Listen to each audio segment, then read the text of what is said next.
Hola a todos y todas, muchas gracias por estar con nosotros.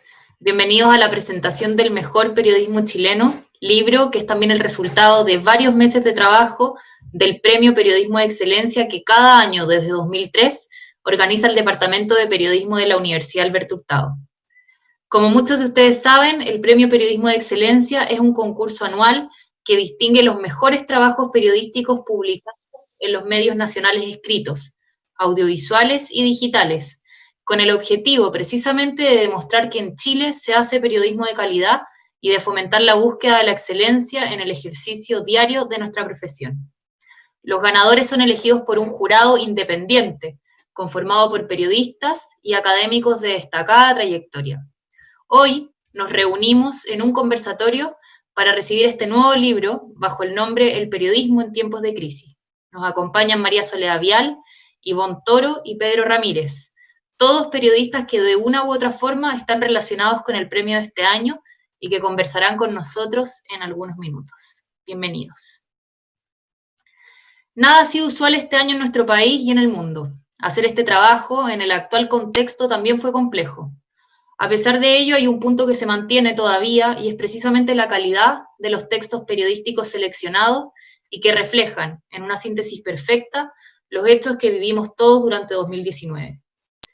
Me imagino que muchos se estarán preguntando cómo funcionó la dinámica durante este año, como la mayoría de nuestras labores, desde la virtualidad. Tanto las reuniones del jurado como la ceremonia de premiación se llevaron a cabo bajo esa modalidad. Nada de lo que hacíamos antes de marzo podemos hacerlo hoy. Ha sido un periodo de inseguridades, de incertezas, de cuestionamientos. El tiempo que nos toca no solo ha marcado la manera en que elaboramos este libro, y que por ahora no podrá disfrutar en papel, como ha sido siempre nuestra intención y compromiso, pero sí podrá acceder a él gratuitamente a través de distintas plataformas. Como les decía, este tiempo nos está obligando a repensar nuestras vidas, la forma de relacionarnos y la manera en que enfrentamos nuestro trabajo. Aquel para el cual nos preparamos y que avances tecnológicos mayores o menores veníamos realizando de manera similar hace varias décadas. La industria periodística parecía ser una de las que más se estaba ajustando a la realidad de hoy, abandonando técnicas antiguas, utilizando el mundo cibernético y comunicándose a través de diversas plataformas con sus usuarios. Se asemejaba a una carretera del siglo XXI, donde lo más moderno avanzaba rápido y lo viejo comenzaba a ralentizarse y desaparecer. Vivíamos sí en una incertidumbre controlada, donde lo impreso daba paso a lo digital, los despidos en la industria obedecían a esa suerte de revolución virtual y la disputa entre medios y redes sociales buscaba un armisticio que les permitiera convivir y gozar de las mismas prebendas para asegurar la continuidad del buen periodismo. Vino lo que vino, pasó lo que pasó, pero aquí estamos, redefiniendo todo. Quizás frente a sus ojos tenga los trabajos más destacados de aquel viejo periodismo, un periodismo que tenía mucho de cara a cara, de observación, de acudir al lugar de los hechos y entrevistar a los protagonistas mirando la emoción en los ojos, notando el temblor de las manos o escuchando voces seguras o quebradas. Había contacto, también calor, frío, olores. Hemos perdido en estos meses muchos medios. También ha caído drásticamente la inversión publicitaria. Demasiado en la televisión, mucho en la radio, diarios y revistas, poco y casi nada en los periódicos virtuales, aunque estos todavía no consiguen lo suficiente para financiar sus equipos de trabajo. El desafío es grande. Existe la tentación en algunos de desconectarse de los medios, usar las redes sociales y desde ahí trabajar relatos periodísticos de manera individual y sin pasar por la verificación que obligadamente exige un editor o un equipo periodístico. El resultado puede ser bueno en lo inmediato, pero nocivo cuando se masifique y las voces generen solo un griterío. El trabajo que aquí presentamos, que reúne lo más destacado del 2019, es una prueba de la necesidad de trabajar en equipo y pasar por los diversos obstáculos que genera un medio para verificar los contenidos. También el soporte de credibilidad que le da la industria a sus escritos. Los buenos medios, el trabajo serio y el periodismo de verdad son el pasado y también el futuro. El 2019 estuvo marcado fuertemente por el estallido social y con los trabajos seleccionados se puede realizar una radiografía perfecta de lo que fue, qué cosas lo motivaron y cuál fue su alma. Así, la serie de investigación La trampa de los medidores inteligentes de electricidad de Gabriela Pizarro y Nicolás Sepúlveda publicado en CIPER, elegido como el mejor del año, es una muestra del abuso de las empresas con los usuarios, una de las razones del estallido de octubre. El jurado precisamente lo eligió porque graficaba la desafección del Estado con los intereses de los ciudadanos. En la misma línea, otro de los premiados en su categoría es el estallido vital de Geraldine, el duro despertar de la menor que quedó en coma por una lacrimógena, de Ivonne Toro, también de CIPER, que muestra la cara más dramática de la represión y que se entronca con otro de los reportajes seleccionados y que relata la situación que le tocó vivir a Gustavo Gatica, joven que perdió la vista y se convirtió en el símbolo de la disputa contra Carabineros. Ivonne Toro tomó su historia, puso el foco y su pluma en función de mostrarla, no solo como una menor agredida, sino como una persona que tenía una historia, sus luchas un origen y también sentido. Este reportaje, ganador en su categoría por el trabajo realizado y las fuentes utilizadas, ilustra, a juicio del jurado, el desamparo y el drama de una familia, removiendo al lector a través de una historia que trasciende el caso particular. En la categoría entrevista fue elegida la que María Soledad Vial le realizó a Marcela Aranda, la mujer que denunció al sacerdote Renato Poblete de abusos sexuales y que provocó un gran impacto en la sociedad, convirtiéndose el texto periodístico del Mercurio en uno de los golpes del año.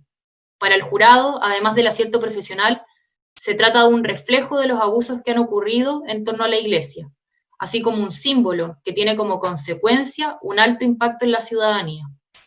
En categoría opinión, donde las temáticas en competencia referían mayoritariamente al estallido social, el jurado optó por premiar la columna Institutanos, publicada en La Tercera por el escritor Alejandro Zambra, en medio de la polémica que cruzaba el colegio en el primer semestre del año pasado. El jurado consideró que, junto con tratarse de un texto refrescante y que da una nueva mirada al conflicto, el exalumno del instituto presentó un texto coherente que no ofrecía respuestas absolutas ni cerradas a un debate que está abierto. El mejor periodismo chileno es un libro que no solo presenta los textos completos de los ganadores, sino los 21 trabajos finalistas. Trabajos llenos de aciertos periodísticos y que sin duda serán una guía para todos aquellos que abrazamos esta profesión. Como parte de nuestro conversatorio, el periodismo en tiempos de crisis, le doy la palabra a Pedro Ramírez, director de CIPER Chile.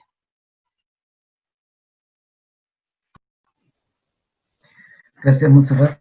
Y bueno, saludo para todos los que nos están viendo, para todos y todas. En primer lugar, agradecerle a la universidad por mantener durante tantos años este premio, particularmente lo que ha hecho este año, que es como mantenerlo vigente en una de las condiciones que estamos viviendo. Es todo un esfuerzo que tiene que reconocerse.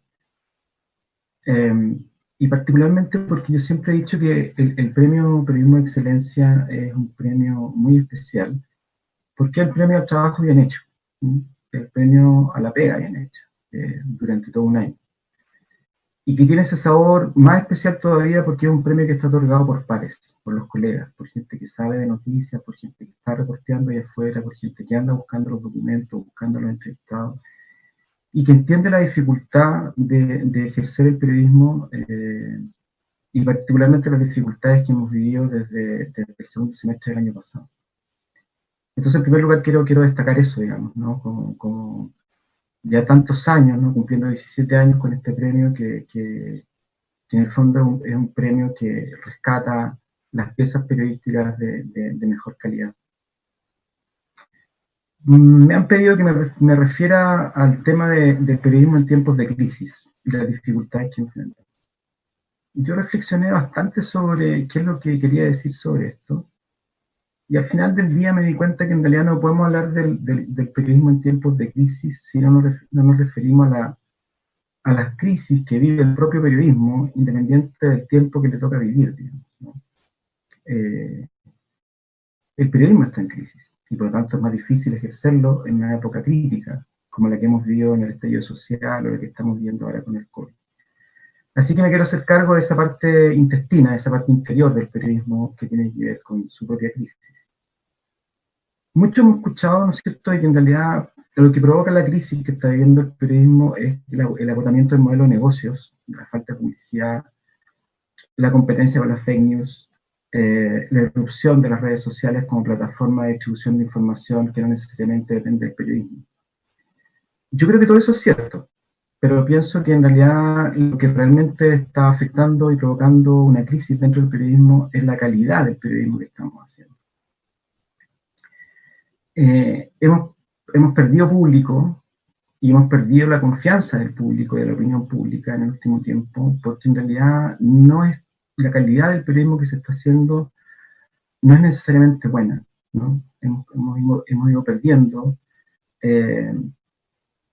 la necesidad de buscar documentos, de acreditar hechos, ¿no es cierto? Y nos hemos ido enredando en un periodismo que es un periodismo de contrastar versiones principalmente. Y la gente que es más sabia de lo que uno piensa, el público en general, va distinguiendo el trabajo bien hecho del trabajo que está mal hecho. Y en general yo creo que en el último tiempo ha ganado terreno el trabajo mal hecho en materia periodística. A riesgo, digamos, de que los colegas me crucifiquen por lo que estoy diciendo, yo pienso que hemos ido generando en el último tiempo entregas noticiosas con mucho show, con mucho espectáculo, y cada vez que se junta el espectáculo con el periodismo, en busca del rating o del clic en internet, digamos, el que sufre el periodismo, no el espectáculo. Quisiera referirme, para ejemplificar esto, una anécdota que ocurrió cuando publicamos el artículo que finalmente fue premiado por el PP del 2019, que es el de los medidores eléctricos. Nosotros publicamos ese reportaje e inmediatamente se provocó esta ola, digamos, sobre todo de reclamos de la gente a través de redes sociales porque la irrupción de los medidores inteligentes de electricidad se iba a hacer con cargo, un millonario cargo, ¿no es cierto?, que tenía que ser cubierto por los clientes. Cuando publicamos este artículo, aterrizó rápidamente en los matinales y en todo tipo de espacios, digamos, donde los ciudadanos discuten sus problemas más cotidianos, por decirlo así. Y sucedió que desde el día siguiente de la publicación, ya no recuerdo si el presidente o el gerente general de la Asociación Gremial de Empresas Eléctricas, se hizo un tour, digamos, por distintas radios y canales, diciendo que lo que CIPER había publicado era falso, ¿no? Que era erróneo, que no era efectivo. Y recuerdo muy nítidamente una entrevista que le hicieron en la radio del Canal 13, en que él volvió a reiterar que esto era falso, que no era efectivo, que nosotros estábamos equivocados. Y al cerrar esa entrevista, el periodista que lo entrevistó, que no lo voy a mencionar, le dice: muchas gracias por haber venido a conversar con nosotros y dejarnos claro que en realidad esto no es así, ¿no? A mí me dio una rabia profunda cuando lo escuché. Yo iba en el auto rumbo al trabajo y la indignación que me carcomió en ese momento, porque nosotros hacemos un trabajo de meses reporteando, muchas veces son meses de reporteo, de búsqueda de documentos, de entrevistas, ¿no es cierto?, para que enfrentado solo a la versión de una persona, un periodista, que está bien, tiene que escuchar esa versión, ¿no es cierto?, escuchar las declaraciones de esa persona, tire por la borda el trabajo que han hecho sus colegas, sin siquiera llamarnos, ¿no? Porque podría haber un telefonazo para preguntarle a los autores del artículo: bueno, aquí hay una persona que está diciendo que lo que ustedes dicen es falso, que no es correcto, pero además el reportaje mismo trae todos los documentos que prueban que lo que estamos diciendo es efectivo. Y el periodista fue incapaz, ¿no es cierto?, no tuvo la calidad ni el talento para inquirir y contrapreguntar de una manera efectiva. Esto ocurrió durante varios días, ¿eh?, hasta que finalmente el presidente de la República, Sebastián Piñera, apareció, ¿no es cierto?, dando una declaración en que decía: sí, es efectivo, ¿no es cierto?, los medidores los van a pagar los usuarios. Y se acabó el debate, se acabó la discusión que se había armado en torno a si lo que nosotros habíamos publicado era verdadero o no. Era verdadero, era cierto. Y lo que estaba mostrando era que el Congreso había aprobado una ley que supuestamente beneficiaba a los usuarios, pero que en el fondo lo que estaba haciendo era beneficiar una vez más a las empresas. Y se acabó el debate. Se acabaron, ¿no es cierto?, la gira de este dirigente gremial de la eléctrica, diciendo en todos los tonos y en todos los medios que lo que nosotros habíamos escrito no era efectivo. Las visitas al reportaje subieron como la espuma, que fue muy bien, uno de los reportajes más leídos en la historia de CIPER. Y yo cito esta anécdota para señalar que a nosotros como periodistas también a veces nos afecta la falta de calidad del trabajo que desarrollan nuestros colegas. No podemos hacer solo un periodismo que contrasta versiones. Tenemos que hacer un periodismo que vaya más allá de los hechos anecdóticos, ¿no? Y tenemos que ser un periodismo que busque los testimonios y que busque los documentos que acreditan lo que estamos diciendo, lo que le estamos transmitiendo al público. El público se da cuenta cuando la información que uno le entrega no es de calidad, no es buena. Yo creo que en el último tiempo esta crisis se refleja principalmente en lo que los expertos han llamado la juniorización de las redacciones periodísticas, ¿no? Cómo se ha ido abaratando costos frente a la crisis del negocio de los medios de comunicación tradicionales, despidiendo muchas veces a los mejores profesionales que tienen en sus redacciones. Aquí está Libón, ¿no? Que nos acompaña hoy día, una excelente periodista, de las mejores periodistas que tiene este país, ¿cierto? Y que en medio de la crisis que estamos viviendo fue cesada en sus funciones periodísticas y ha tenido que privatizarse, como dice ella, entre comillas. Tenemos una crisis de calidad en las redacciones, en que por abaratar costos no siempre estamos consiguiendo el concurso de los mejores periodistas y en la búsqueda de la información. Pero peor aún, yo creo que estamos frente a una crisis de editores, ¿no? Les voy a poner un caso. Cuando un canal de televisión publica una nota, ¿no es cierto?, que dice que hay una célula del Frente Patriótico Manuel Rodríguez operando en el Liceo 1, y el periodista que consigue ese dato, ¿no es cierto?, se lo muestra a su editor, y su editor está de acuerdo en que efectivamente esa es una noticia porque hay una célula del Frente Patriótico Manuel Rodríguez operando en el Liceo 1, sin darse cuenta de que eso se trata, ¿no es cierto?, de una obra de teatro, como se pudo establecer posteriormente. No es tanto la culpa del periodista que está en la calle buscando información y que probablemente le filtraron ese video, ¿no es cierto?, donde aparecían estas niñas del liceo con unas pañoletas del Frente Patriótico, sino del editor, que no tiene el conocimiento ni la calidad, ¿no es cierto?, y probablemente ni la trayectoria para darse cuenta que en realidad, si hubiese una célula del Frente Patriótico operando en el Liceo 1, la noticia es que el Frente Patriótico se rearticuló, porque hace rato que dejó de existir, digamos. Entonces, cuando el editor no tiene ni la trayectoria ni el conocimiento, se produce una baja de calidad en lo que se está entregando al público. Yo creo que cuando estamos empujando a los trabajos periodísticos a buscar el rating, o a buscar el click, como les decía hace un rato, a mezclar el periodismo con el espectáculo, ¿no es cierto?, a generar show de noticias, más que el registro diario de lo que ha acontecido de buena calidad, se produce este tipo de problemas, ¿no? Pero también quiero decirles que cuando nosotros trabajamos en CIPE, ¿no es cierto?, haciendo el tema de los medidores o el tema de la contabilidad de los decesos por COVID diferente que va entregando el gobierno a la OMS y la que informa a diario, ¿no es cierto? Cuando nosotros abordamos esos temas es porque también el problema no es solo el periodismo de registro diario. También en el área de los reportajes o de la investigación se producen, ¿no es cierto?, fallas y fallas graves. Si terminamos haciendo un reportaje sobre los medidores eléctricos, ¿no es cierto?, que van a ser financiados por todo el público, es porque nosotros fallamos en la fiscalización previa. Es porque nosotros se nos pasó por delante de las narices, ¿no es cierto?, toda la discusión legislativa que aprobó ese error, ¿no?, legislativo. Y es porque no estamos atentos a lo que realmente está pasando. Entonces, muchas veces estos golpes periodísticos que en el fondo revelan corrupción, conflictos de interés, vacíos legales, ¿no?, leyes que están mal hechas, políticas públicas que fallan, se producen porque la etapa previa, donde debimos haber estado atentos los periodistas para que no se produjera esa ley, que es completamente injusta y ilegítima, no estuvimos atentos para evitar que se legislara de esa manera. Entonces, yo creo que estamos frente a un tema de falla de calidad en lo que estamos haciendo. Y muchas veces esa calidad del periodismo falla porque no hemos tenido la suficiente humildad los periodistas para presentarnos como personas que requerimos que los realmente expertos nos expliquen de qué se trata.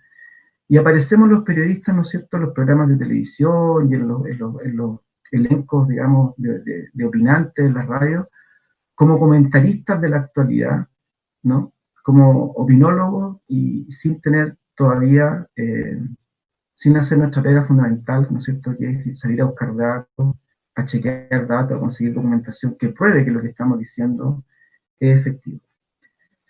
Yo creo que en todo este tiempo, digamos, en este último tiempo en que hemos vivido la crisis del estallido social y posteriormente la crisis del COVID y de la pandemia, ha sido un tiempo en que la gente también ha premiado el buen periodismo, ¿no? La gente reconoce el buen periodismo. Y efectivamente, creo que nuestro principal problema hoy día, más allá de las dificultades para salir a reportear en tiempos de pandemia, o las dificultades para conseguir información cuando Carabineros o el gobierno te bloquea en la época del estallido, es el reconocer la necesidad de salir a reportear como primer hecho, ¿no? De salir a buscar los datos, de salir a buscar los testimonios, de ir a conversar con gente que está afectada, de darnos cuenta que hay temas que tienen que ver con afectación de derechos de las personas, ¿no? Y eso es lo que se expresa, por ejemplo, en el debate que tuvimos hace poco por el 10% de la AFP. O sea, una vez más los técnicos diciéndonos que no, que eso no es correcto. Los mismos técnicos, no los mismos, pero con la misma lógica de por qué es necesario subir 30 pesos el metro, sin darte cuenta de las implicancias sociales, no solo técnicas, sino que políticas y sociales que esa decisión tiene. Lo último que quiero decir es que no estamos en guerra con las redes sociales, ¿no? Alguien ha propuesto por ahí que el periodismo, ¿no es cierto?, hoy día está compitiendo con el gran volumen de información que hay en las redes sociales. Hemos visto periodistas como Alejandra Matus que han ocupado las redes sociales para hacer periodismo. Podemos discutir la calidad, la oportunidad, etcétera, lo que sea. Pero las redes sociales no son más que otra plataforma en la cual nosotros podemos distribuir información de calidad, de buena calidad o de mala calidad. Y cuando uno hace buen periodismo, a través de las redes sociales, de la radio, de la tele, de los medios digitales, como sea, del periodismo escrito, cuando uno hace buen periodismo, la gente lo premia. La gente se da cuenta, ¿no? La gente opta por el trabajo de calidad. Y yo creo que en este tiempo de crisis, lo que hace una institución como el Premio de Periodismo de Excelencia es demostrar que siguen habiendo, aún en medio de la crisis, piezas periodísticas de alta calidad, que le entregan al público que quiere información, datos, ¿no?, de buena calidad. Y la gente lo valora. Por lo tanto, yo creo que la receta con la que hay que seguir trabajando en los medios es simplemente mejorar la calidad del reporteo, mejorar la calidad de los datos que se transmiten y no quedarnos solo en las versiones que entregan las fuentes o en las opiniones que entregan los propios periodistas cuando hacen sus despachos informativos. Gracias. Muchas gracias, Pedro. Está también con nosotros María Soledad Vial, ganadora en la categoría Entrevista. Hola Monse, hola Ivonne, Pedro. Bueno, gracias.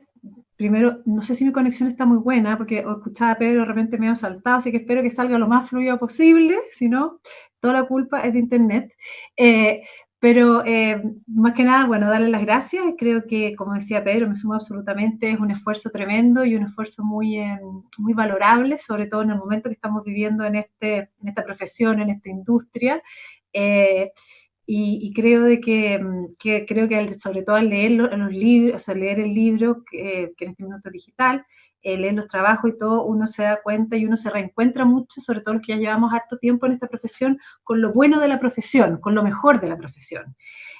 Por eso mismo quiero abordar como este tópico que la Monse nos planteó desde una perspectiva más bien positiva y tratar de buscar un poco de esperanza, digamos, en un minuto que además como país, bueno, con esta pandemia uno tiende a ver poca esperanza.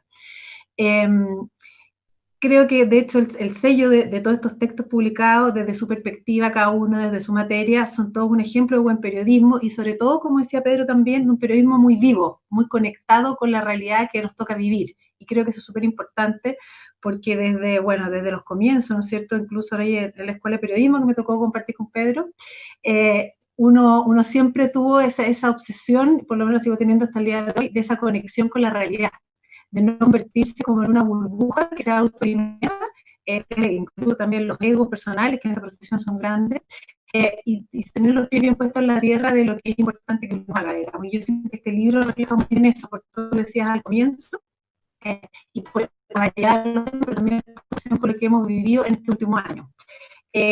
Cuando tú me invitaste a participar, me diste con libertad de cátedra, así que yo me lo voy a tomar un poquito, obviamente partiendo de la entrevista de la Marcela Banda, que creo que es la que realmente ganó el premio.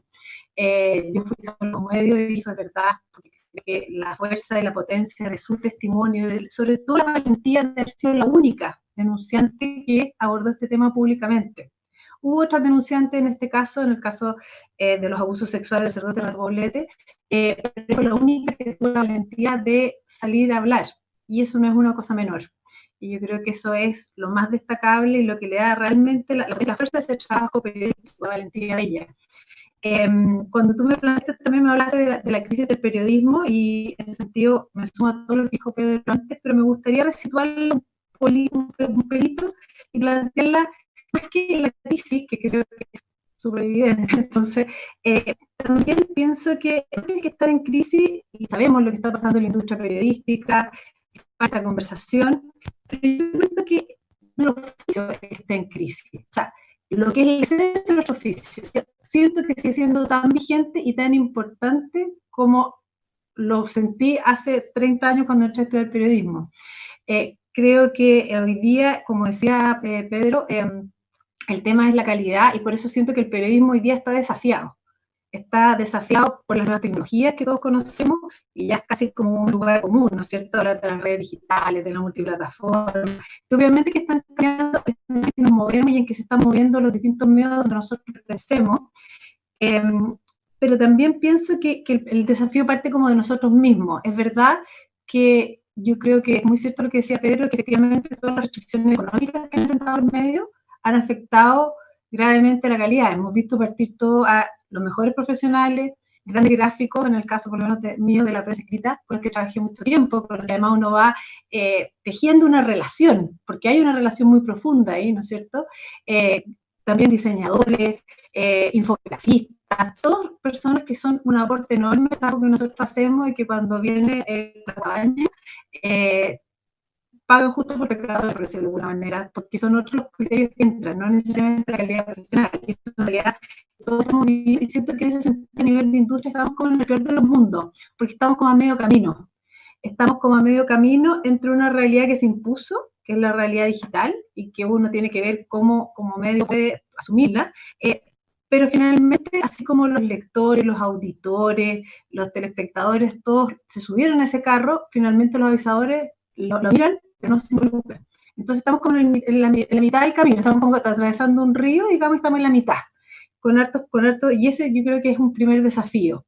En ese sentido, debo confesar que me llenó de esperanza cuando leí hace unos días, no sé si lo leyeron ustedes, me imagino que sí, una información del New York Times, en que hablaba que por primera vez, bueno, el New York Times es importante decirlo, en este país que estamos nosotros, tiene 5 millones de suscriptores. Y tiene un plan a 10 años, un plan a 5 años, llegar a 10 millones de suscriptores. Y también durante la pandemia, en abril y junio, sumó 669.000 nuevos suscriptores digitales. Y por primera vez, el ejercicio que cerró ahora logró que sus contenidos digitales generan más ingresos que sus contenidos en papeles.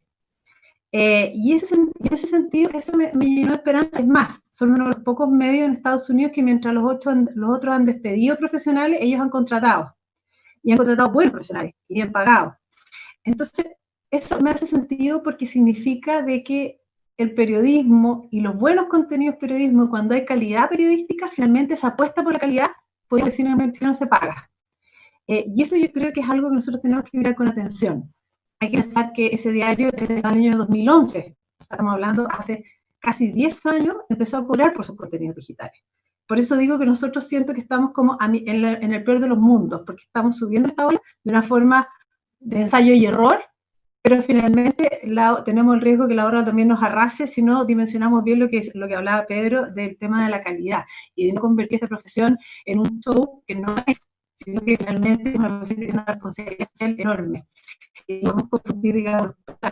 En ese sentido, yo creo que la buena noticia, cuando les hablaba en New York Times, más allá de la cifra, es que las personas siguen valorando y siguen apostando en una sociedad que hoy día, por el buen periodismo y por la buena información de calidad, en una sociedad que hoy día es mucho más consciente y más exigente.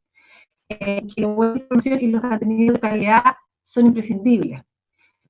Por eso también creo que el tema son los contenidos, y de alguna manera también son las plataformas, pero mucho más accesoriamente. Y yo creo que eso es lo que hemos de repente tendido a confundir, la plataforma con el contenido, cuando finalmente lo importante es la calidad y cómo se hacen esos contenidos. Y por eso leer en este escenario de las páginas de este libro, yo creo que hace mucho más patente la vigencia del buen periodismo, porque de distintas manos, de distintos estilos, porque de hecho aquí está considerada opinión también, la investigación, como el hecho del tema de CIPE, muestra en el fondo lo que es la buena calidad de los contenidos, que pueden tener miles de formas y miles de estilos, pero siempre la calidad uno lo reconoce. Yo creo que aquí no se trata, como decía Pedro, solo de la irrupción de las fake news y el nocivo efecto que tienen. De hecho, bueno, ayer leímos una noticia, ¿no es cierto?, de las nefastas consecuencias que puede ocasionar una sustancia como el dióxido de cloro cuando las redes lo convierten en una pócima sanadora para el coronavirus. Entonces yo creo que es mucho más que eso. Yo creo que se trata de ciudadanos más informados, instruidos, inquisitivos, una sociedad que es más diversa, que también con esa multiplicidad de intereses y expectativas que tiene hoy día, también nos abre a periodistas nuevos horizontes y nuevas temáticas, y nuevos, porque yo creo que también nosotros habíamos caído en un tema de mucha centralidad en nuestro contenido. Y yo creo que hoy día en esta sociedad que es mucho más diversa, eso también nos abre nuevas perspectivas. ¿Qué es el periodismo finalmente? Yo creo que eso es importante, que es un periodismo que es serio, que es responsable, que se hace cargo, como se dice hoy día, que es acucioso, que también es humano. Yo creo que es súper importante mostrar la cara humana detrás de las noticias. En las noticias, detrás de eso, como decía Pedro, hay seres humanos que se ven afectados por las decisiones, digamos, y eso yo creo que es importante. Un periodismo que también es contingente, que incluso puede ser independiente, puede ser militante en la medida que uno lo declara. Yo creo que en eso no hay tampoco problema. Yo creo que lo importante es declararlo. Y que también es fruto del trabajo de un equipo, donde hay una rigurosa verificación editorial. Y donde yo en eso creo que eso es viejo periodismo, porque sigo pensando que por más cargo y responsabilidades que uno vaya adquiriendo en su vida profesional, finalmente el buen periodista es el buen reportero. Y el mejor periodismo siempre va a necesitar de ir al lugar, observar el entorno, entrevistar al protagonista, mirar, confrontar. O sea, creo que eso es absolutamente reemplazable. Y creo que uno de los problemas que tenemos con la calidad es que en esta era digital hemos pensado que todo se puede hacer digitalmente. Y yo creo que eso no es así. De hecho, el resultado que uno ve en este libro es precisamente el trabajo. Creo que eso uno puede llegar a ser dueño de una comunicación, y si quiere seguir haciendo periodismo va a tener que ser un reportero. Ahí vuelvo como al testimonio de la Marcela Aranda. Yo creo que esta es una verdad que remeció nuevamente a la iglesia chilena, a una congregación poderosa y influente como los jesuitas, y a la figura de un sacerdote que no hay que olvidarse, porque uno pierde las cosas con el tiempo, pero durante muchos años encarnó la solidaridad en Chile, era la imagen de la solidaridad en Chile. Entonces, yo creo que el encuentro que se produjo en esa oportunidad con la Marcela nunca había tenido la profundidad, la seriedad, incluso quizás habíamos pegado nunca por Zoom. Porque esta plataforma que ha sido mágica, ¿no es cierto?, que nos ha solucionado la vida durante la pandemia y ha sido uno de los grandes descubrimientos, porque yo por lo menos no la conocía, yo creo que la mayoría de las personas tampoco la conocía, y que nos ha aportado la sobrevivencia diaria de la información, y ha llevado muchas fronteras que nosotros pensamos que existían, porque tantas veces uno dice, oye, no puedo hacer tal cosa, no puedo viajar a tal parte, y ahora probablemente va a poder aspirar a mucho más, ¿no es cierto? Pero sin embargo, ninguna herramienta tecnológica es capaz, y yo lo siento, digamos, con la experiencia, digamos, de todas las semanas, y también de esa oportunidad, de captar la sutileza de los gestos, las emociones, en el fondo como de desclasificar el alma, como lo logra el vínculo que se teje en el contacto personal entre el periodista y su fuente, entre el periodista y su entrevistado, entre el periodista y su tema y su documento. Yo creo que ahí se teje una cosa que tiene una sensibilidad que no es replicable por el teléfono, ni por el mail, ni por el WhatsApp, que son herramientas fantásticas y que nos han ayudado a todos muchísimo. Pero yo creo que quizás nos hemos ido quedando en eso, y eso sin duda es lo que más ha afectado la calidad de lo que nosotros hacemos. Yo creo que tampoco y lo vivió en este periodo, como estábamos antes de empezar esto, yo creo que reemplaza el trabajo en equipo, ese trabajo en equipo físico, que es sin cronómetro, que en el periodismo además es con bien cronómetro porque es bastante sentido, que es una espontaneidad que va atentando como las buenas ideas, que en el periodismo... ¿Sí? Sole, ¿me escuchas? Te puedo pedir si puedes cerrar la cámara, por favor, porque se escucha, no tienes nada de buena señal, entonces creo que ¿Ya? si la cerramos podemos como obtener un mejor registro Perfecto. de tu voz. Gracias. Ya. No, lo que yo decía era que yo creo que tampoco reemplaza el trabajo en equipo, ese trabajo en equipo que es sin cronómetro, que es espontáneo, que se van alimentando las buenas ideas entre todos, porque finalmente el buen periodismo yo creo que es una construcción colectiva. Y esa dinámica creativa que se va alimentando de la convivencia de un grupo humano, que reúne distintas miradas, que reúne también distintas percepciones, distintas bajadas de la actualidad, yo creo que eso es fundamental y eso tampoco es reemplazable. Ese viejo periodismo, podríamos decir, yo creo que es condición necesaria para el buen periodismo. Y que además integrar todas estas herramientas que hoy día se han ido desarrollando, pero sin embargo creo de que esa es como la gran deuda. Yo creo que al ir integrando estas herramientas, nosotros hemos ido perdiendo esas otras herramientas. Y me parece que, como decía Pedro, tenemos que volver, digamos, un poco a la base, a la esencia, al buen reporteo, al buen chequeo de los datos, a la búsqueda de la novedad, no solamente, como tú decías, a contrastar las versiones. Yo creo que así como debemos mejorar nuestros controles editoriales, que yo creo que sin duda también falta, ser más creativos y ambiciosos en nuevos proyectos, innovar en los formatos y asumir riesgos en apostar por la multiplataforma, pero siempre pensando que los contenidos van a ser lo que van a mandar. Creo que eso es reflejo muy, muy claro en este libro.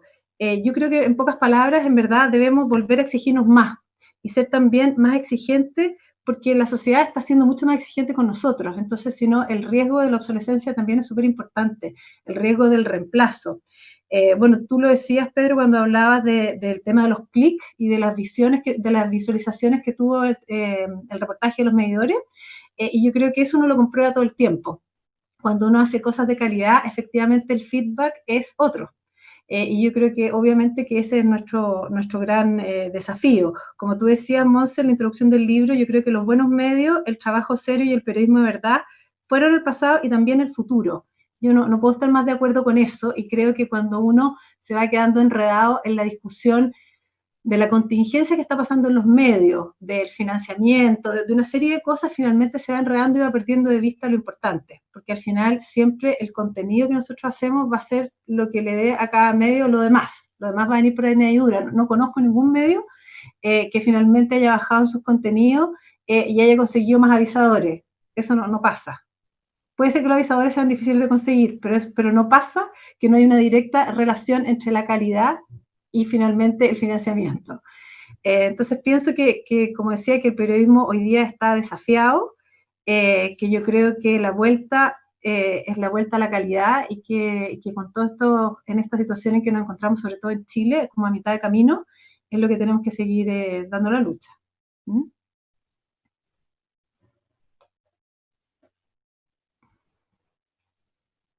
Muchas gracias, Soledad. Le damos la palabra a la periodista Ivonne Toro, ganadora en la categoría Reportaje o Perfil del Premio Periodismo de Excelencia Escrito. Hola a todos, espero que me escuchen bien. Mi señal tampoco es muy buena. Pedro, necesitamos un reportaje sobre BTR con urgencia. Todos los usuarios te lo agradeceríamos muchísimo. Cómo nos van a devolver la mala conexión. Sobre la crisis de periodismo, estuve revisando cifras. Puro Periodismo del Alberto Hurtado hizo un trabajo ahí muy bueno, que lograba con números dar cuenta de la situación en la que estamos. En 4 años, 2.460 despidos de profesionales de la prensa. Los medios están siendo cada vez más pequeños, están despidiendo un montón de profesionales que no son reemplazados. No es un tema de que se despida un profesional y entonces se contrata a otro para que realice la misma labor, sino que esos cupos se pierden. Hay un 200% más de desvinculaciones respecto de desde el año 2017 a la fecha. Yo creo que no es novedad decir que los medios están en crisis, era una impresión que teníamos nosotros sustentado en lo que estábamos viendo, en lo que estábamos mirando, en lo que nos afectaba. y que estas cifras logran poner un poco en terreno, ¿no? Decir, la pelota en la cancha, esto es así de grave, es muy drástico, tiene que ver con la crisis económica, tiene que ver con la situación en los medios, pero yo concuerdo con Pedro en que tiene que ver principalmente también con la credibilidad de los medios de comunicación. Y en esa línea quiero enfocarme en ese punto desde dos perspectivas. Uno, que tiene que ver con el trabajo bien hecho y la desconexión con la ciudadanía, porque muchas veces hay un sesgo de confirmación en el lector que busca que uno le entregue lo que quiere oír, ¿verdad? Y los medios de comunicación no estamos para eso, los medios de comunicación estamos para contrastar información, y me refiero en específico a un caso que me tocó cubrir, que fue el de Joan Florville, donde se instaló que ella había sido golpeada hace unos años en un retén donde estuvo detenida, y esa información era falsa. Y cuando nosotros publicamos en ese entonces en The Clinic que era falsa, recibimos muchas críticas de muchos lectores diciendo que éramos un periodismo vendido, que no estábamos diciendo la verdad, que estábamos a favor de Carabineros, etcétera, cuando en realidad solo estábamos diciendo que en esa situación, donde sí hubo un montón de otros problemas, donde efectivamente ella no logró comunicarse y donde sí fue, tú puedes decir, discriminada por su situación, no hubo golpes de parte de Carabineros y no se le rompió la cabeza en ese cuartel, como llegó a decir un exdirector de la Posta Central.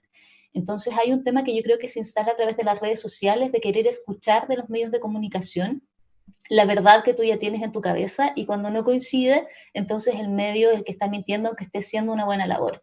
Y eso es responsabilidad de la sociedad. Pero hay otra vertiente donde sí es responsabilidad de los medios de comunicación. Y acá es donde me quiero hacer un poco cargo, porque estuve durante mucho tiempo en medios y porque es lo que nosotros podemos revertir, ¿verdad? La crisis de credibilidad de los medios tiene que ver, creo yo, con que muchas veces se ajustan a la agenda oficial, a la agenda que instala el gobierno, a la agenda que instalan las fuentes oficiales, sin contrarrestar, y entregan esa versión como si fuera la verdad. Y me refiero más bien a los medios grandes. Yo ahí discrepo y creo que existe una diferencia bien grande en lo que son los medios independientes. Pedro está casi, pero es un medio que hace la pega en esa línea, que no se queda con la versión que entrega el Ejecutivo, pero sí ese tipo de conductas que es habitual y es permanente, creo que genera un daño muy fuerte a nuestra credibilidad frente a los lectores. O sea, hacer el trabajo y que no te crean es una cosa, pero no hacer el trabajo y que por eso no te crean, creo que yo que es lo grave. Y lo vimos en el caso Catrillanca, cuando recién se inicia y se habla de un enfrentamiento, que es la versión que entregan Carabineros, en televisión, en los diarios aparece esto, un enfrentamiento que no se sostiene en los hechos, porque es un enfrentamiento donde solo hay caídos de un sector, solo está caído Camilo Catrillanca. Él muere y no hay ninguna bala de vuelta. Cualquier editor con experiencia habría dicho en un enfrentamiento, uno ve que vienen y van de lado y lado, nada, no hay nada, y sin embargo se sostiene como realidad hasta que empieza a desmoronarse. Y en el caso del estallido social esto es aún más drástico y más grave. Hay una frase que ha repetido muchísimo el presidente y también gente desde La Moneda, que hay que condenar la violencia, venga de donde venga, que puede ser, pero la violencia venga de donde venga es también una falacia, porque la violencia del Estado es mucho más grave que la violencia de las personas individuales que pueden hacer un rayado en el metro. Es mucho más grave porque va dirigida, es mucho más grave porque es de lo que nos piden cuenta los organismos internacionales, es mucho más grave porque tenemos lesionados, gente con lesiones oculares, gente que recibió lacrimógenas, como Gerald en el caso en que yo escribí.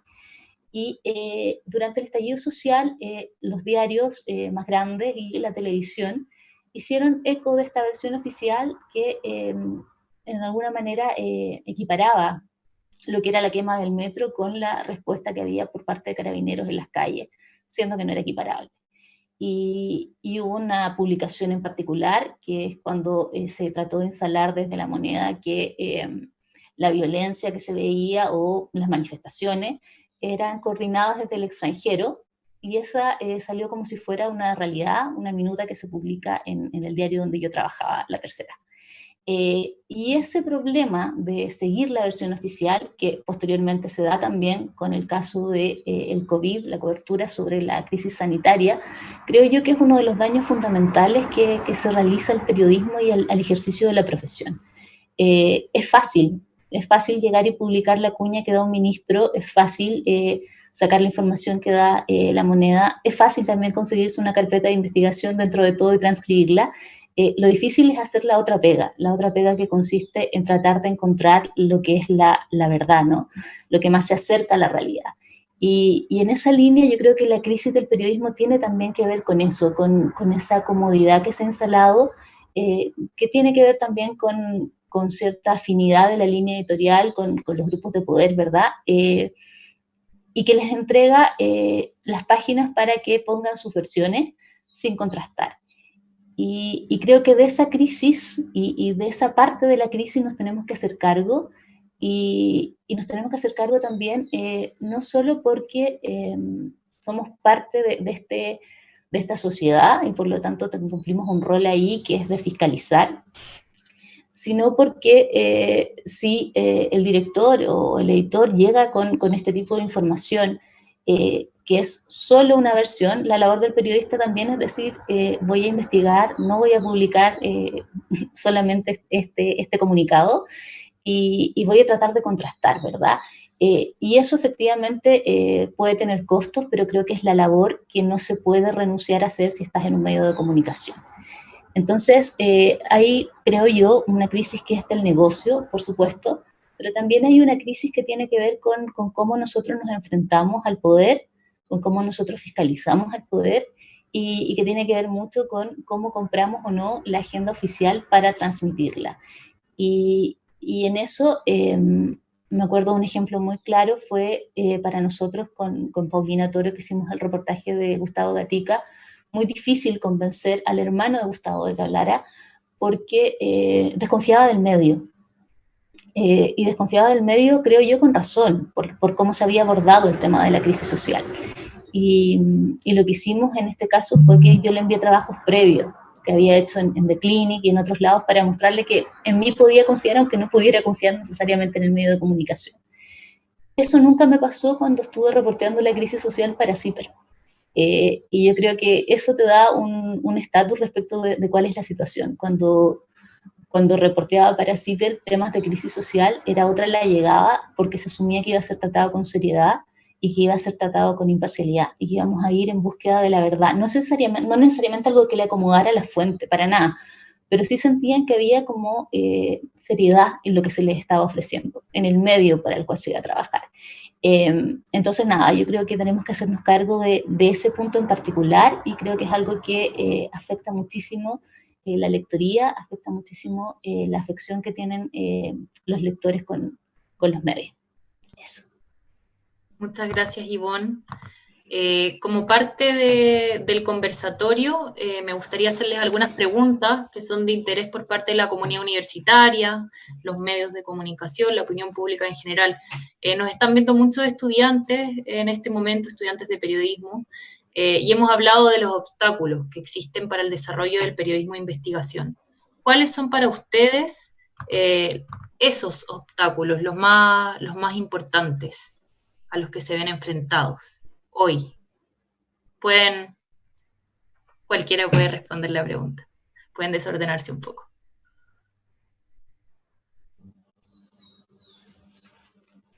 Pedro, ¿te gustaría comenzar? Sí, mira, o sea, hacer periodismo de investigación tiene un montón de obstáculos. Primero, el financiamiento, ¿no? Hacer periodismo de investigación es caro.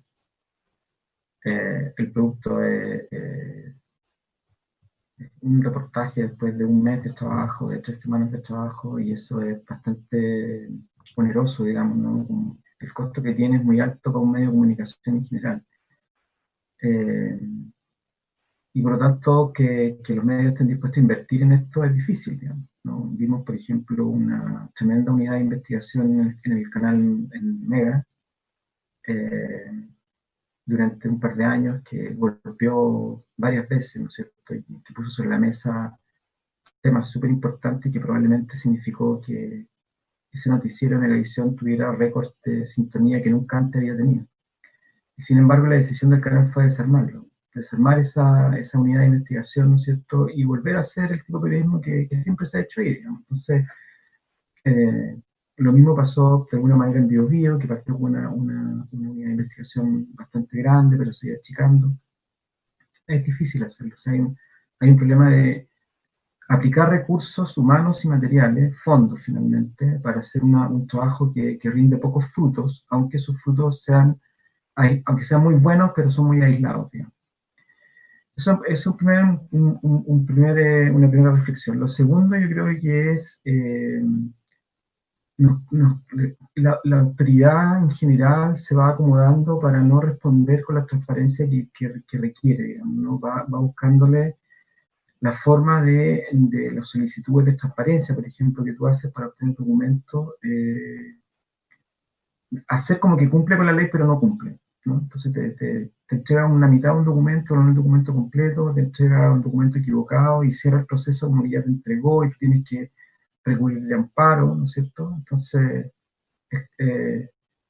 yo te diría que hay un bloqueo permanente de las autoridades para entregar la información que la ley lo obliga a entregar.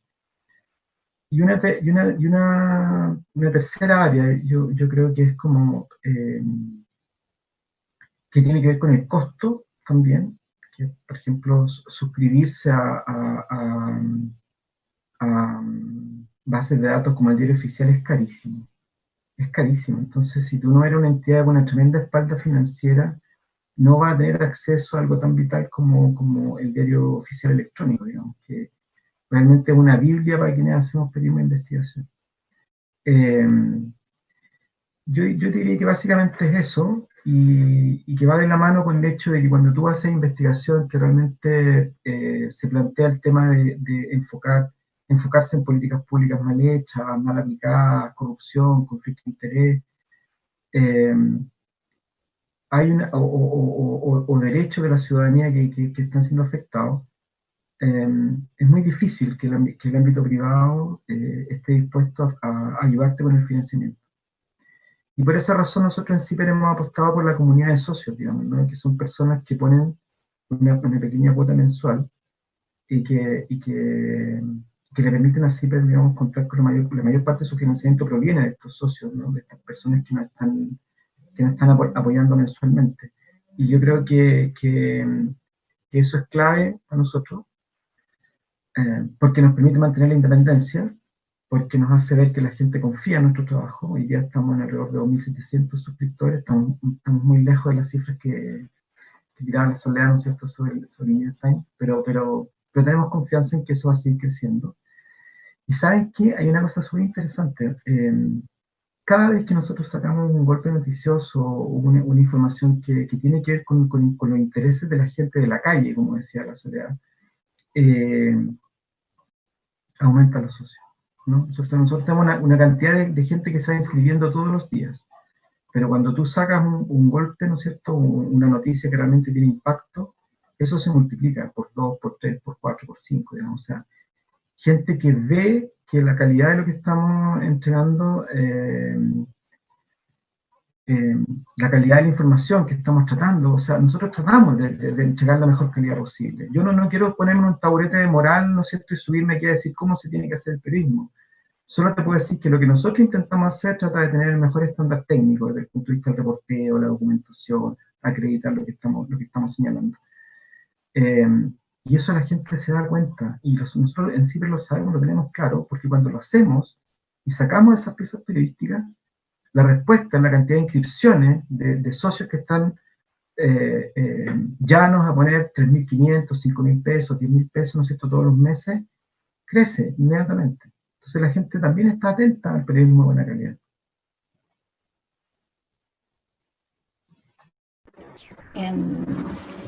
Yo coincido con Pedro en que el periodismo de investigación es caro. Son equipos que son más bien de gente con mayor trayectoria, o más vieja, que lleva más tiempo en el periodismo, por lo tanto son salarios un poco mayores que el resto de la redacción. Requiere tiempo, que los medios no están dispuestos a invertir. esa espera que te dice, sabes que voy a necesitar 2, 3 semanas para esto, no porque quiera estar en mi casa, ¿no? Sino porque necesito más tiempo para chequear. Siempre tiene investigaciones mucho más largas, pero estoy hablando que en un diario no te van a dar más de 2 semanas o 3 semanas para sacar algo. Tampoco existe esa disponibilidad para otorgarlo. Después de un rato te dicen que estás publicando poco. Y efectivamente estás publicando temas aunque son más complejos, que son más largos, pero el cotidiano no estás publicando y por lo tanto ahí tienes también esa presión. Y creo que también para los medios más grandes los equipos de investigación son incómodos, ¿no? Generan información que muchas veces no le es muy favorable a los auspiciadores, hacen un tema de fiscalización, que por lo tanto tampoco es muy favorable muchas veces al gobierno, y por lo tanto los equipos de investigación es como un honor que te llamen, pero al mismo tiempo tú sabes que van a durar 1 o 2 años máximo y que van a desaparecer, y así tradicionalmente ha pasado en los medios grandes, ¿verdad? Los equipos de investigación son los primeros que son despedidos o que son disueltos.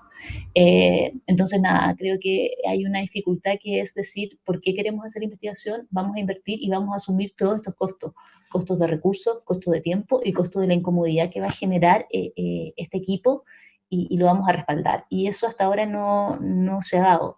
Y también creo que no se ha dado porque hay pocos casos donde los directores de medios y los editores de medios han seguido una larga trayectoria periodística donde conocen cómo funciona.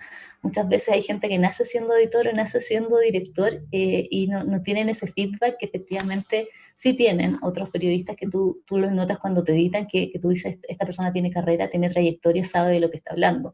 Entonces es difícil explicarles todo lo que implica el proceso, porque no lo han hecho, esencialmente. Muchas gracias, Ivonne. Sole, tú publicaste esta entrevista, la de Marcela Aranda, en el Mercurio. Te quería preguntar respecto precisamente a lo que dice Ivonne. ¿Se fomenta el periodismo de investigación en los medios de comunicación? Pensemos en las crisis que vivimos los medios, la publicidad, los despidos, las relaciones. ¿Cuál es tu perspectiva? Mira, yo no me siento, no había pedido la palabra porque no me siento con mucha propiedad para hablar del periodismo de investigación porque nunca lo he hecho. Entonces creo que es de verdad una especialidad que es súper compleja. Sí la he visto, porque obviamente que en los medios, todos los medios han hecho intentos, como dice Ivonne, de tener grupos de investigación. Creo de que hoy día el problema que hay es lo que dicen Pedro y Ivonne, de que en definitiva, si bien hay unas, ¿cómo podría decir uno? Como unas apuestas incipientes de los medios más formales de hacer periodismo de investigación, tiene unos costos que finalmente son los primeros que sufren cuando hay que apretar. Entonces, los medios hoy día no tienen la capacidad de esperar, que eso es súper importante, o sea, lo que decía Ivonne de, oye, que tú llevas 3 semanas, un mes, o qué sé yo, en un tema, eso no existe esa capacidad. Hay un apuro, pese a que también pasa que cuando tú publicas una investigación que realmente como que le da el palo al gato, digamos, eso siempre reditúa, siempre, pero no hay hoy día en la encrucijada que están los medios, en la necesidad que están, como están tan atenazados, porque esa es la verdad, entre el financiamiento, en la circulación, las redes, los medios digitales, en fin, no hay esa, es lo que a uno le gustaría, pero la realidad es que no hay esa capacidad de apostar a largo plazo, aguantando, por decir, lo que significa el periodo intermedio.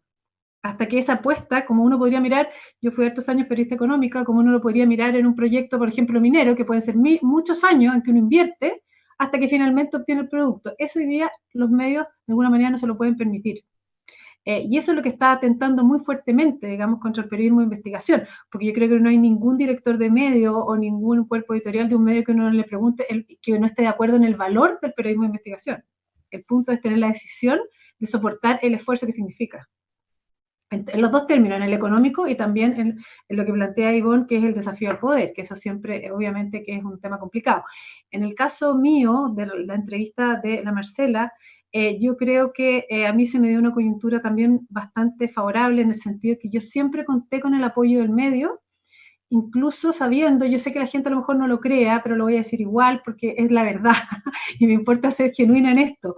Yo siempre conté con el apoyo del medio para publicarlo, incluso tratándose en este caso de un sacerdote que había tenido un rol muy especial para la familia propietaria del medio. Y eso siempre hubo decisión y yo ni siquiera diría que hubo una gran edición del texto que yo envié, o sea, no me sentí en ninguna parte ni afectada, ni se me pidió, oye, cambiemos. al revés. Lo que sí yo tuve siempre mucho cuidado en que fuera una cosa muy fidedigna, que fuera como, en ese sentido, muy aséptica, por decirlo así. Que no hubiera una gran ni opinión, ni tampoco interpretación, sino que fuera su testimonio. Gracias, Sole. ¿Les gustaría agregar algo en este punto? Pedro o Ivonne. ¿Está todo dicho?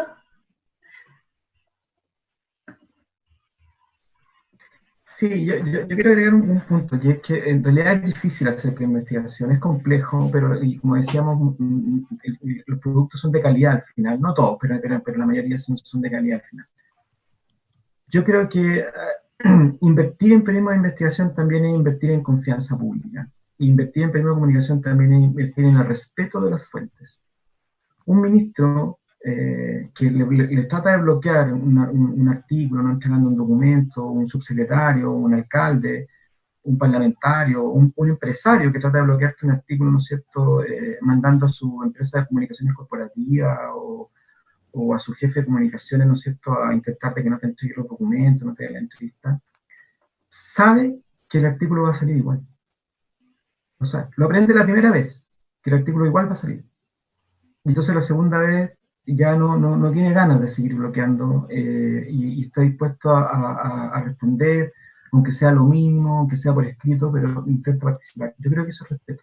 El respeto por el trabajo del periodista, ¿no? Y yo creo que es muy importante que la gente entienda también que esto tiene una dificultad adicional, porque nosotros no somos amigos de los fiscales. Porque cuando tenemos que pegarle a la fiscalía le pegamos. Nosotros no somos amigos de los jueces, porque cuando tenemos que pegar a los jueces les pegamos. No somos amigos de la PDI, ni de Carabineros, ni del Ministerio del Interior. O sea, a nosotros la gente no nos anda filtrando las cosas por abuenarse con nosotros porque sabe que eso no es negocio, que nosotros no vamos a hacer mercado, que no vamos a hacer negocio. O sea, si alguien nos quiere pasar un dato, bienvenido, por el valor del dato, digamos. Pero si alguien cree que eso va a significar, ¿no es cierto?, que nosotros vamos a tener una excelente relación con la Fiscalía, o que vamos a tener una excelente relación, no. Y la gente sabe que en el caso de CIPRES las cosas funcionan así. Yo sé que hay muchos colegas, ¿no es cierto?, que cultivan buenas relaciones con la Fiscalía, que cultivan buenas relaciones con el Poder Judicial, que cultivan buenas relaciones con gente del poder Ejecutivo y Legislativo, porque son sus fuentes y con eso alimentan, digamos, las noticias que entregan a diario. No es nuestro caso. Y eso hace más difícil el trabajo, ¿no? Porque la gente no anda tratando de filtrar los documentos. No, en general la gente tiene distancia con CIPER, ¿no? Me refiero a la fuente, me estoy refiriendo a la gente que tiene poder, que tiene cargos, que tiene representación o cargos en el mundo del poder público y del poder privado, ¿no? Tiene distancia con nosotros. Y eso también, por una parte, dificulta, ¿no? Pero por la otra significa respeto. Y a mí me gusta que los periodistas lo respeten. Me gusta que haya respeto por mi profesión. Gracias, Pedro. En ese sentido, ya para ir cerrando y volviendo al tema de que hay mucha gente que está en primer año, muchos alumnos y alumnas que nos están viendo, que están empezando este camino, ¿qué consejos les darían ustedes, tanto a los estudiantes como para los profesionales, para lograr un periodismo de excelencia? Ivonne Toro. Parto yo. Yo creo que dar tiempo para pegarse esos plantones que muchas veces hay que pegarse, para buscar los documentos que uno tiene que tratar de encontrar para poder sostener cierta información y dar tiempo de escuchar. A mí en general lo que he aprendido durante todo este tiempo, y creo que es mi único talento en prensa, es quedarme callada. Soy capaz de estar mucho rato callada escuchando a alguien, aunque tenga ya preparadas las preguntas que les voy a hacer, para tratar de que esa persona me cuente su historia, ponerle atención a lo que me está diciendo y después contrastar, después intervenir, quedarme en segundo plano. Y eso me ha servido mucho, no como renuncia a contrapreguntar, que lo hago, sino para desarmar un poco los prejuicios con los que uno muchas veces llega a hablar con alguien, y para darle esa posibilidad de mostrarse. Y creo que eso, escuchar con atención y de verdad a una persona te ayuda a conocer su historia. Y para escuchar con atención yo siempre llego bien preparada, con una investigación previa que después de que escucho la aplico. No intervengo mucho. Una vez le mandé un audio a Pedro de una entrevista que estábamos haciendo y Pedro puede constatar que yo digo como, y después pregunto. Y yo creo que eso es un buen consejo. Dejar que la persona hable, porque sirve, porque es útil, y pegarse los plantones, y cuando están escribiendo una historia, ir a los lugares donde esas personas se mueven, hacer el recorrido que hacen en micro, para que ustedes puedan después contarlo también y que tenga realidad. A mí no me gusta el periodismo por teléfono en general, a mí me gusta el periodismo con calle, y creo que se necesita mucha calle. Eso. Gracias, Ivonne. ¿Soledad? Sí, yo estoy súper de acuerdo. Bueno, lo dije antes. Yo no sé si es el viejo periodismo o el nuevo periodismo, pero yo creo que el periodismo es súper importante. O sea, yo creo que todas estas herramientas que hemos adquirido seguramente nos van a ayudar en muchas cosas, están ayudando y han facilitado muchas cosas, pero no podemos dejar de ir al lugar, de ir a la fuente, de como dice Livón, como estar en el lugar y mirarlo, mirar el entorno de las personas, porque el entorno de las personas muchas veces explica por qué las personas han hecho lo que han hecho, o piensan como piensan, digamos. Yo creo que eso es súper importante, y yo creo que la tentación hoy día enorme, bueno, a uno se lo plantea mucho los entrevistados, no sé si a ustedes le han pasado, pero a mí muchos me dicen, oye, pero mándame las preguntas por mail, yo te las contesto y después las mejoramos. Conversamos por teléfono y las mejoramos un rato. Yo también me ha tocado de algunos entrevistados llegar a entrevistarlos y que tengan un papel con las preguntas que ellos pensaron que les iba a hacer y están contestadas, como los temas están contestados, y entonces sobre eso conversamos. Yo creo que no. Yo creo que todo eso, en el fondo, todo eso puede ser un material que a lo mejor uno incorpora y todo, pero el encuentro personal ahí en el lugar, la pregunta, la contrapregunta, la pregunta, a lo mejor uno lleva un cuestionario y de repente el entrevistado dice algo y el cuestionario hay que botarlo a la basura, porque la entrevista giró para otro lado, que fue mucho mejor y mucho más interesante, y uno también tiene que tener esa capacidad. Entonces yo creo que eso es como, para mi gusto, una receta muy importante. Sí, mira,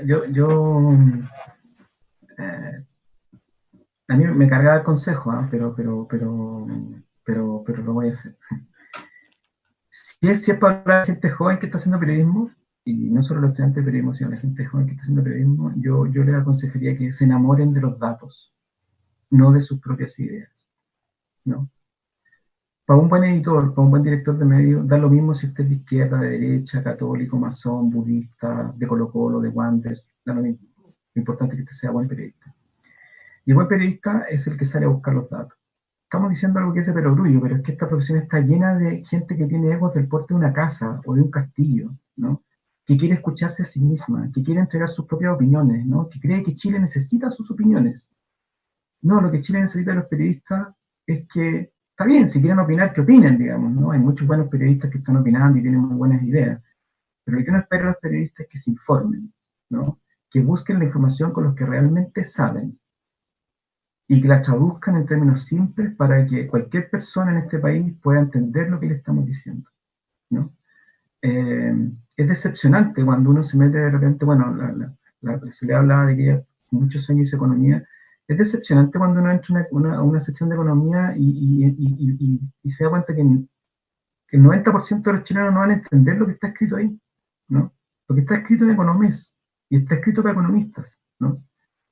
O hay cosas que están escritas para abogados, para juristas, digamos, ¿no? Yo creo que el chiste, ¿no es cierto?, de nosotros es tener esa simpleza de espíritu para entender que no somos nosotros los expertos ni los entendidos, que tenemos que salir a buscar a los expertos y a los entendidos para que realmente nos enseñen, nos instruyan lo que importa, pero con datos, con documentos, no solo con testimonios, y que tengamos la capacidad de traducir eso a lo simple. Yo, si les puedo dar un consejo, es enamórense de los datos y no de sus propias ideas, y dos, nunca escriban una sola palabra de algo que no entienden, ¿no? Porque la gente se da cuenta. Uno se da cuenta cuando lee un párrafo y dice, este periodista no entendió nada y está copiando la pata de la letra, lo que le dijo la fuente, porque en realidad no entiende el proceso, ni el sistema, ni la red, ni cómo funciona. Así que eso sería lo que yo aconsejaría, nada más. Muchas gracias, Pedro, muchas gracias a todos y todas por acompañarnos. En general, hoy todos hablaron de que hay que mejorar los contenidos y que ello es lo que premiará al público, el periodismo de calidad. Pedro Ramírez nos dice que lo que está afectando al periodismo es la calidad de lo que estamos haciendo, que hemos perdido público y la confianza, que ha ganado espacio el trabajo mal hecho. Dice también que a nosotros como periodistas nos afecta también la falta de calidad del periodismo, que estamos además viviendo una crisis de editores. No estamos en guerra con las redes sociales, cuando uno hace un buen periodismo, la gente lo premia. Soledad Vial nos dijo que el periodismo está desafiado, no solo por los adelantos tecnológicos, sino por la necesidad de mejorar la calidad de los contenidos. Los buenos contenidos, cuando se apuesta por la calidad, se premian. Las personas siguen valorando y apostando a los medios que les entregan buena información. Nos indica también que es muy importante mostrar la cara humana detrás de las noticias, que debemos exigirnos más, porque el riesgo del reemplazo es real. E Ivonne Toro nos señala que la crisis de credibilidad de los medios tiene que ver con que muchas veces se adaptan a la agenda oficial. Debemos tratar de encontrar la verdad, lo que más se acerca a la realidad, dejar la comodidad que se ha instalado, donde se publican versiones sin contrastarlas con otras fuentes.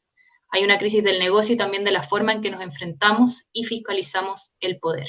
Nos vamos entonces y nos despedimos con estas reflexiones que son importantes para seguir haciendo un mejor periodismo. Muchas personas nos preguntan por interno dónde encontrar el libro El mejor periodismo chileno. Pueden bajarlo completamente gratis a través de Libros Patagonia, Amazon y Google Play. Los links de descarga están en nuestras redes sociales de Periodismo UH. Nuestro Instagram es Periodismo UH y nuestra página web www.ppe.uahurtado.cl.